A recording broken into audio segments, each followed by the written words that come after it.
ঈদের চতুর্থ দিন থেকে না বাসায় একটু ঘাস পাতা রান্না শুরু করছিলাম। সত্যি কথা বলতে একটানা মাংস খেতে খেতে আমার না আর একদমই ভালো লাগছে না। কিন্তু আর একজন কি বলে জানেন, তার নাকি এই ঘাস পাতা মুখে যাচ্ছে না, যতদিন পর্যন্ত কুরবানির মাংস থাকবে ততদিন পর্যন্ত রান্না করতেই হবে। এটা কি মানুষ না অন্য কিছু? কি রুচি রে ভাই। সো হ্যালো এভরিওয়ান, আসসালামু আলাইকুম। কেমন আছেন সবাই? আশা করি সবাই খুব ভালো আছেন। আলহামদুলিল্লাহ আমরাও খুব ভালো আছি। তো এই ভিডিওটা ছিল ঈদের পরের দিন রাতের ভিডিও। জেবাকে তো মেহেদি পরিয়ে দিতে পারিনি, আমি অনেক ব্যস্ত থাকার কারণে জেবার হাতে হচ্ছে মেহেদি পরানো হয়নি। তো ঈদের পরের দিন রাতের বেলা একটু ফ্রি ছিলাম, তো ভাবলাম এখন জেবাকে একটু পরিয়ে দিই। আর জেবাও ঘুমিয়েছিল, তো জেবার হাতে দিয়ে দিলাম। তারপরে এই যে আমি একটু দিতে বসছি। তো কেউ আবার আমার মেহেদি দেওয়া দেখে হাসবেন না, কারণ আমি মেহেদি একদমই দিতে পারি না, কোনো রকমভাবে দিতে পারি না। তারপরও ট্রাই করি। আর মেহেদি যেভাবেই দিই না কেন, কালার আসার পর একটু সুন্দর লাগে, যে কারণে হচ্ছে মেহেদিটা দিই। তো আপনারা অনেকেই হয়তো হাসতে পারেন যে এটা কোনো ডিজাইন হলো, কি দিল। তো আমার কাছে সত্যি কথা বলতে আমি মেহেদি ডিজাইন দিতে পারি না, তো যা পারি তাই একটু দিলাম। আর হচ্ছে কালার আসার পর হাতটা দেখতে সুন্দর লাগে, যে কারণে দিলাম। তো যাই হোক না কেন, এই যে আমার হাতে মেহেদি পরা শেষ, আর যেবা হচ্ছে ঘুমিয়েছিল, তো ওর হাতেও একটু দিয়ে দিলাম।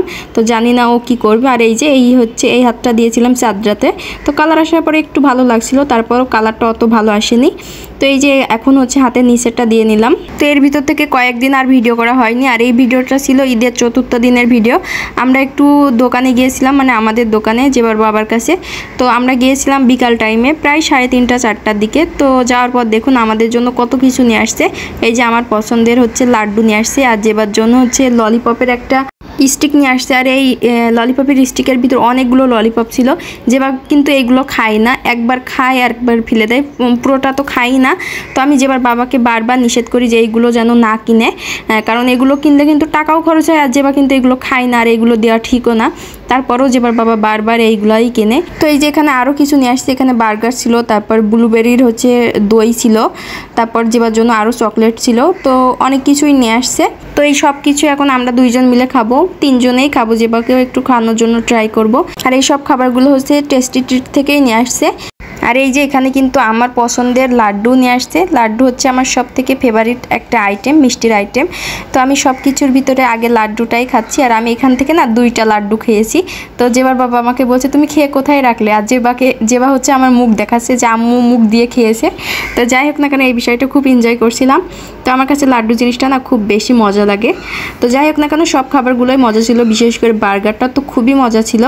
তো যেবাকে হচ্ছে লাড্ডু বললাম খেতে, তো যেবার লাড্ডু খাবে না, এই যে চকলেট খাবে, তোকে একটু চকলেট দিচ্ছি। যদিও বাচ্চাদের এই ধরনের খাবার দেওয়া ঠিক না, তারপরও যেবার বাবাকে মানা করলো না, ও শোনে না, সব সময় এই ধরনের খাবারগুলোই ওকে মানে দেয়।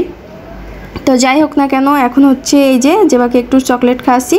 তো আপনাদের ঈদের ঘোরাঘুরি কি শেষ? আমাদের তো শেষ, কারণ আমার হাজব্যান্ডের আর কোনো সময় নাই আমাদেরকে বাইরে নিয়ে যাওয়ার জন্য, যে কারণে আমরা ওই যে ঈদের দিনই হচ্ছে একটু বাইরে গিয়েছিলাম, তাছাড়া আর কোথাও যেতে পারিনি।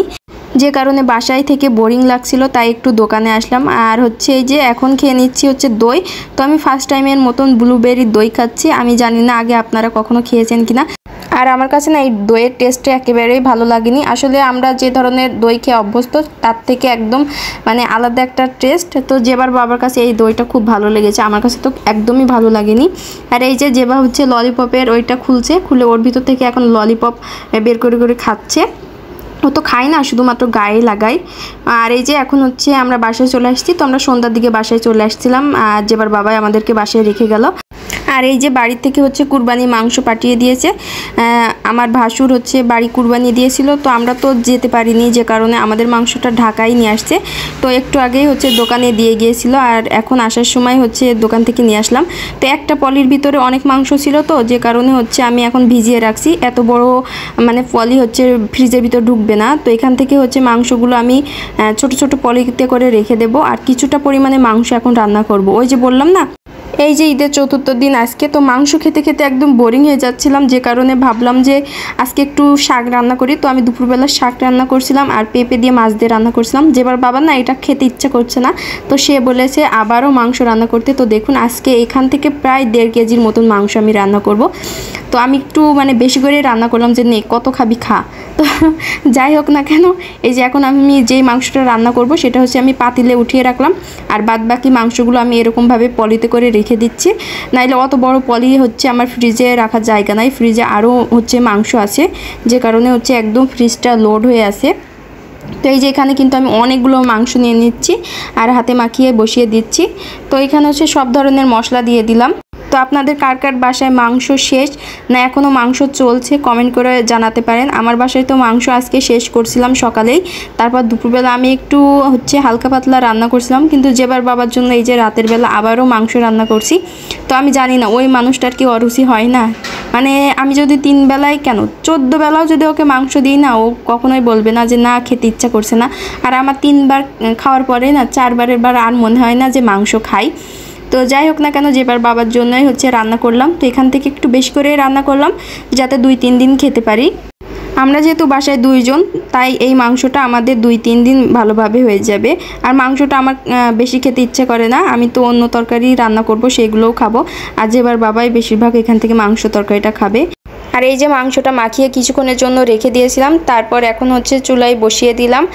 তো আমি আগে কখনো তো হাতে মাখিয়ে মাংস রান্না করিনি, তো আমি কয়েকদিন ধরে এই যে হাতে মাখিয়ে মাংস রান্না করছি। তো এইভাবে মাংস রান্না করলে আমার কাছে খুব বেশি টেস্ট লাগছে আর মনে হচ্ছে মাংসটা অনেক বেশি সফট হয়। আমি তো হচ্ছে কষিয়েও রান্না করতাম, তো আমি তখনও দেখছি কষিয়ে রান্না করলে না মাংসটা এত বেশি সফট হয় না যতটা হচ্ছে এই যে হাত দিয়ে মাখিয়ে রান্না করা যায়। তো মাংস রান্নার ডান। তো আমার ভিডিওটাও এই পর্যন্ত ছিল। কেমন লাগলো অবশ্যই কমেন্ট করবেন, ভালো লাগলে লাইক শেয়ার করবেন। আল্লাহ হাফেজ।